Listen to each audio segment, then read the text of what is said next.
America में green card holders के लिए एयरपोर्ट पर मुश्किलें लगातार बढ़ती जा रही हैं।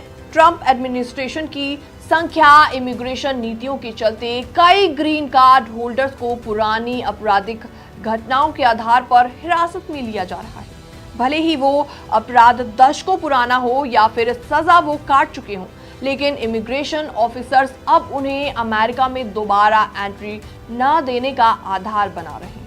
नमस्कार, मैं हूं आपके साथ प्रेरणा कौशिक और आप देख रहे हैं एनबीटी इंटरनेशनल। तो ऐसे में कई मामलों में ग्रीन कार्ड होल्डर्स को बिना किसी प्रायर इंफॉर्मेशन के डिटेन किया जा रहा है, जिससे वो कानूनी लड़ाई लड़ने के लिए भी मजबूर हो गए हैं।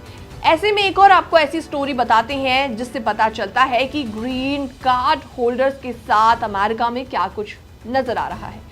मडोना और उनकी आंट अपनी होम कंट्री फिलीपींस में फैमिली से मिलकर अमेरिका लौट रही थी।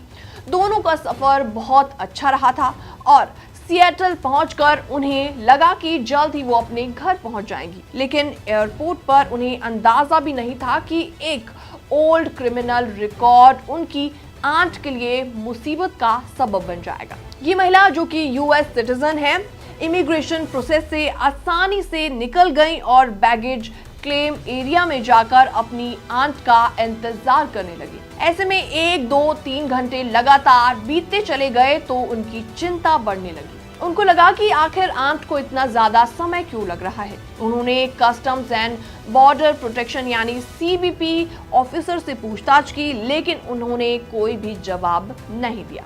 अब सवाल यहाँ पर ये उठता है कि 50 साल से अमेरिका में रहने वाली महिला को आखिर क्यों हिरासत में लिया गया। आपको बताते हैं कि 50 साल से ये यूनाइटेड स्टेट्स में रह रही थी और लॉफुल परमानेंट रेजिडेंट यानी कि ग्रीन कार्ड होल्डर भी हैं। उन्होंने कई बार इंटरनेशनल ट्रिप्स भी किए, इंटरनेशनल ट्रैवल किया और कभी कोई भी दिक्कत उनको नहीं आई, लेकिन इस बार सीबीपी ऑफिसर्स ने उन्हें रोक लिया। क्रिस्टोबल और उनकी फैमिली को समझ नहीं आ रहा था कि आखिर उनकी आंट को क्यों हिरासत में लिया गया। इमिग्रेशन लॉयर को हायर करने के बाद सच्चाई सामने आई और समझ में आया कि 20 साल पुरानी गलती उनकी मुसीबत बन गई है। जी हाँ, 20 साल पहले ये महिला बैंक में काम किया करती थी।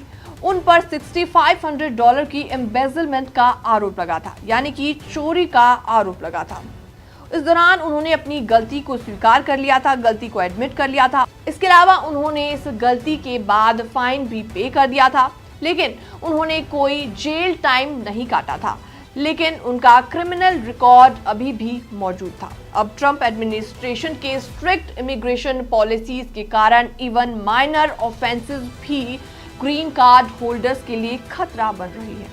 आपको बता दें, ये कोई पहला मामला नहीं है जब इस तरीके के कोई केसेस देखे गए हों, बल्कि एयरपोर्ट पर कई ऐसे मामले देखे गए हैं जब इंटरनेशनल ट्रैवल के दौरान अधिकारी एयरपोर्ट पर ही उनको हिरासत में ले रहे हैं। फिलहाल इस रिपोर्ट में इतना ही। बाकी वर्ल्ड से जुड़ी छोटी और बड़ी खबरें देखने के लिए आप भी बने रहिए एनबीटी इंटरनेशनल के साथ। अमेरिका में इमिग्रेशन नीति के चलते एक 73 साल के बुजुर्ग को गिरफ्तार कर लिया गया, जो कि पिछले 45 सालों से अमेरिका में रहा करते थे। उनके परिवार का कहना है कि गिरफ्तारी न सिर्फ गलत है बल्कि अमानवीय भी है।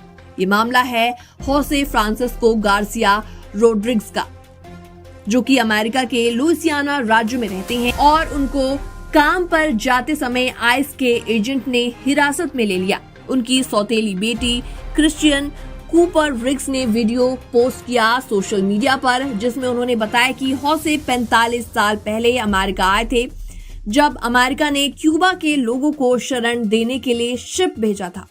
रिग्स ने कहा, उन्होंने सिर्फ एक जोड़ी कपड़ों के साथ अमेरिका में नई जिंदगी शुरू की। शुरुआती दौर में उन्होंने कुछ गलतियां की, लेकिन अपनी सजा काटी और फिर सुधर कर मेहनत की और एक अच्छे जीवन को जिया।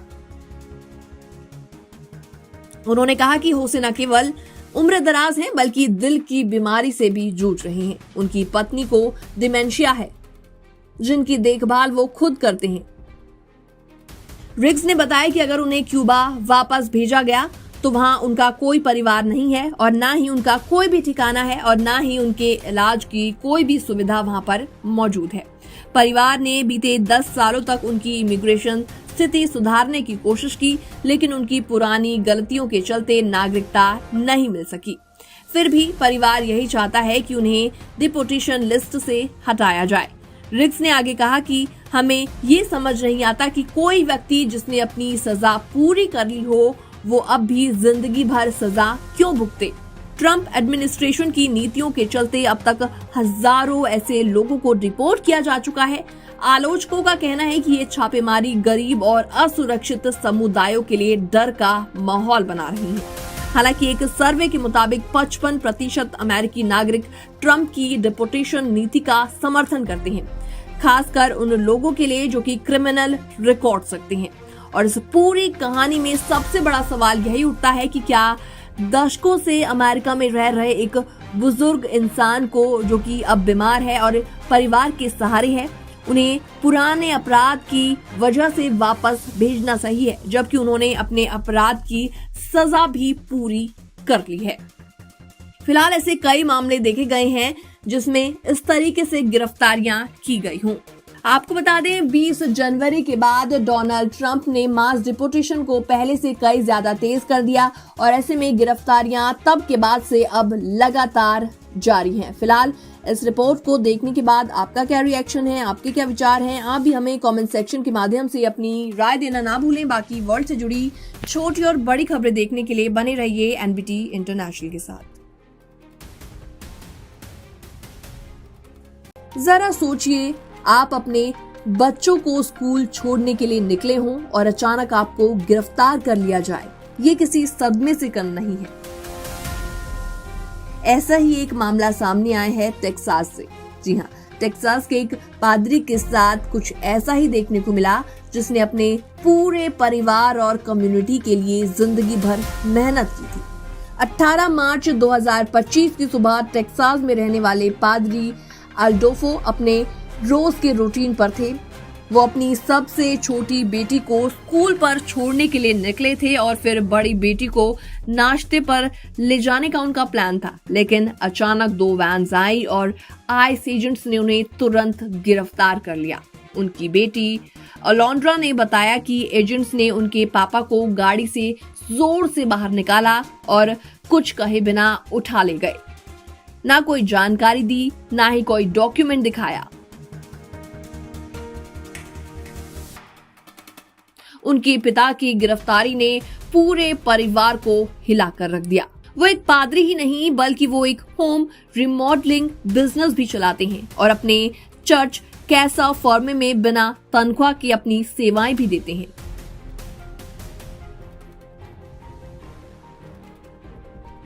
उनकी बेटी ने कहा, हमेशा वो हमारे साथ रहते थे। हर रात पापा घर पर होते थे। अब सब खाली लग रहा है। पड़ोस, चर्च और स्कूल कम्युनिटी से ढेरों लोगों ने मदद का हाथ आगे बढ़ाया है। रेजोल्यूट चर्च में उनके पिता के लिए एक फंड रेज भी किया गया है। उनकी बेटी ने आगे बताया कि पापा को सब जानते हैं, सब उनका सम्मान करते हैं। उनके clients, church members, school teachers सभी ने साथ दिया। परिवार को अभी तक ये नहीं बताया गया कि आगे आखिर क्या होगा। वकीलों से जवाब पाने के लिए भारी फीस देनी पड़ रही है, फिर भी क्लियर इन्फॉर्मेशन नहीं मिल पा रही। ऐसे में उनकी बेटी ने कहा कि हमें बेहतर कोर्ट सिस्टम चाहिए और परिवारों को समझाने वाला कोई सिस्टम भी। अपने पिता से डिटेंशन सेंटर में मिलने पहुंची उनकी बेटी ने बताया कि एक दूसरे डिटेनी ने उनके पिता को गले लगाकर कहा, इस आदमी ने मेरी सोच बदल दी। ये एक नेक इंसान है।